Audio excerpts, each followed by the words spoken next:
Assalamualaikum warahmatullahi wabarakatuh. Pemirsa dimanapun Anda berada, apa kabar hari ini? Kembali bersama saya Eko Dedi Novianto dalam program Cahaya Kalbu di iNews TV. Dan hadir sebagai narasumber kita pada siang hari ini, Ibu Yuliani Winarti MPH. Beliau merupakan seorang pengajar dari Universitas Muhammadiyah Kalimantan Timur.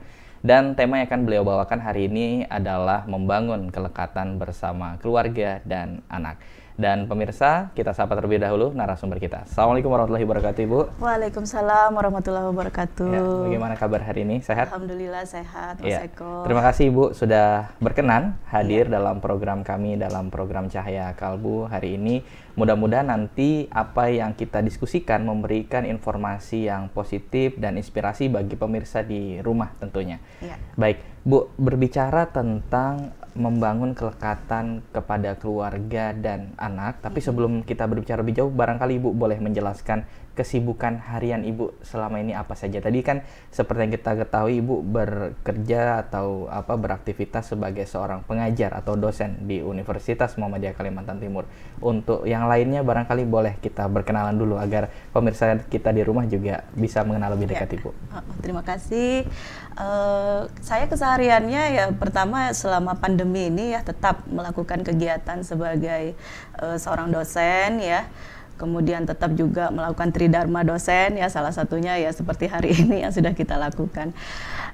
Dan juga aktivitas tambahan ya.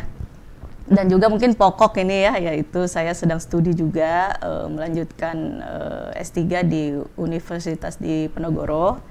Saat ini baru semester 1 seperti itu. Berarti ini masih di awal. Iya, awal banget dan masih hangat banget dan sedang ngejar-ngejar promotor begitu. Baik, semoga proses studinya dimudahkan ya, Bu. Amin, ya. alhamdulillah. Amin ya rabbal alamin. Baik, kembali ke tema kita hari ini, membangun kelekatan pada keluarga dan anak. Kalau kita bicara tentang konsep keluarga sendiri, menurut pandangan Ibu seperti apa untuk keluarga hari ini? Ya, kalau saat ini sih kita melihatnya fenomena kelekatan keluarga ini agak sedikit menjadi tren isu ya, menjadi tren isu kesehatan yang memang perlu kita ungkit gitu ya untuk keluarga dimanapun yang sedang menyaksikan kegiatan pada hari ini ya. Kelekatan pada keluarga ini akan rusak gitu ya jika ibu atau ayah itu tidak memiliki kemampuan untuk mengembangkan bonding istilahnya ya. Jadi kemesraan gitu. Kemesraan di antara ibu, anak ya, anak dengan orang tua itu tetap harus dibina. Jadi tidak hanya dilakukan saat waktu masih di dalam kandungan ya, tapi juga setelah mereka lahir, proses menyusui, kemudian proses anak usia toddler, sekolah, remaja, dewasa seperti itu. Nah, jadi pengembangan dari bonding ini sendiri itu perlu terus dilakukan oleh keluarga. Seperti itu, guna mencegah yang namanya gangguan ikatan. Ya.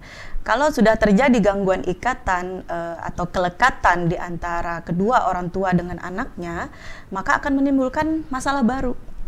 Ya, contohnya misalnya kenakalan pada anak-anak yang tidak sewajarnya, mereka lebih agresif, kemudian sulit untuk bersosialisasi, terganggu emosinya, psikologisnya, dan bahkan nanti di usia perkembangan selanjutnya dia mungkin akan lebih banyak bermasalah terhadap di lingkungan sosialnya, misalnya bermasalah dengan pihak kepolisian dan lain sebagainya yang awalnya ketidakseimbangan bonding yang terjadi di keluarga. Artinya kelekatan itu hilang gitu loh, kemesraan itu hilang. Nah, orang tua itu seyogianya harus memiliki waktu cukup untuk orang tua, untuk anaknya dalam hal mengikat kembali. Jadi ikatan itu memang harus dibina gitu, dikembangkan dari awal kehidupan anak seperti itu.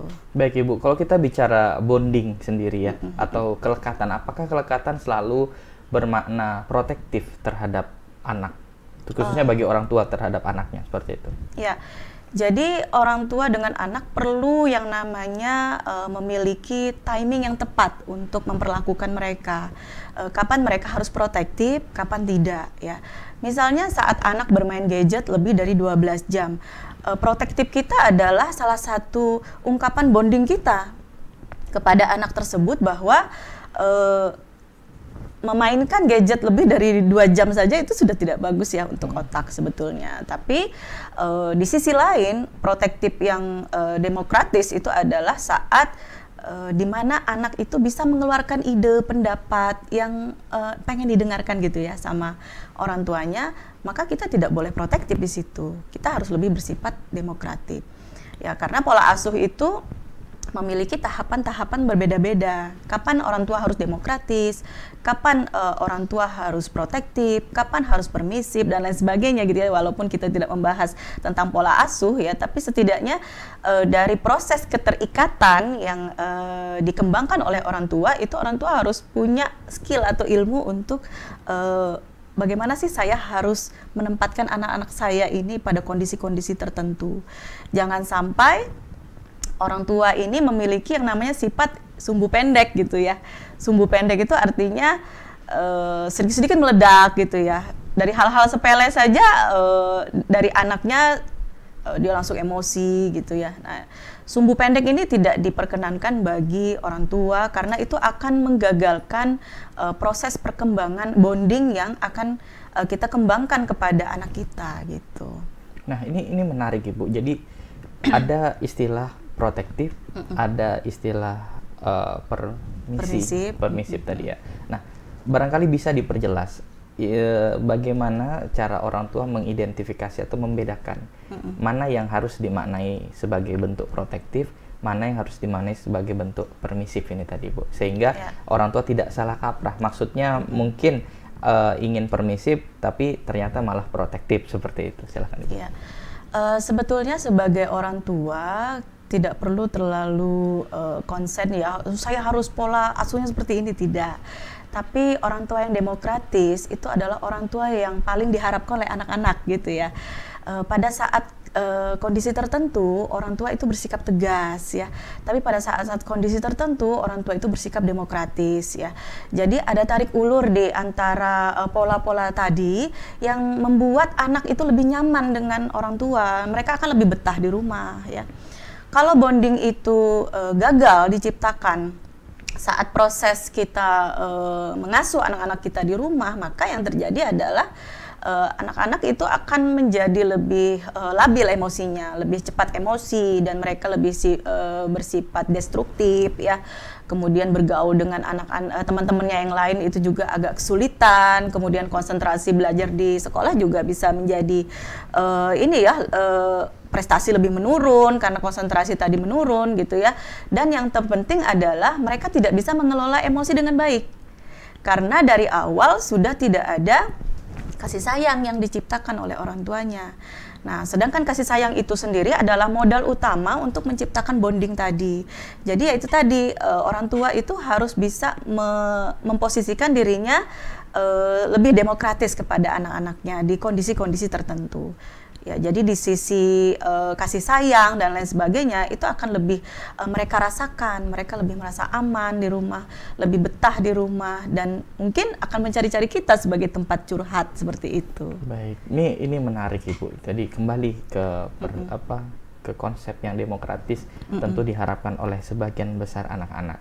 Tapi apakah dengan konsep demokratis ini tadi akan mengecilkan harapan orang tua? Maksudnya seperti ini, kebanyakan orang tua memiliki ekspektasi tertentu terhadap anaknya. Semisal anaknya nanti harus berkuliah di jurusan ini atau berprofesi seperti ini, tapi tidak jarang ekspektasi tadi ditangkap oleh seorang anak justru dengan hal lain. Karena anak ternyata memiliki hobi menggambar misalnya atau memasak dan mewarnai potensi yang lainnya seperti itu.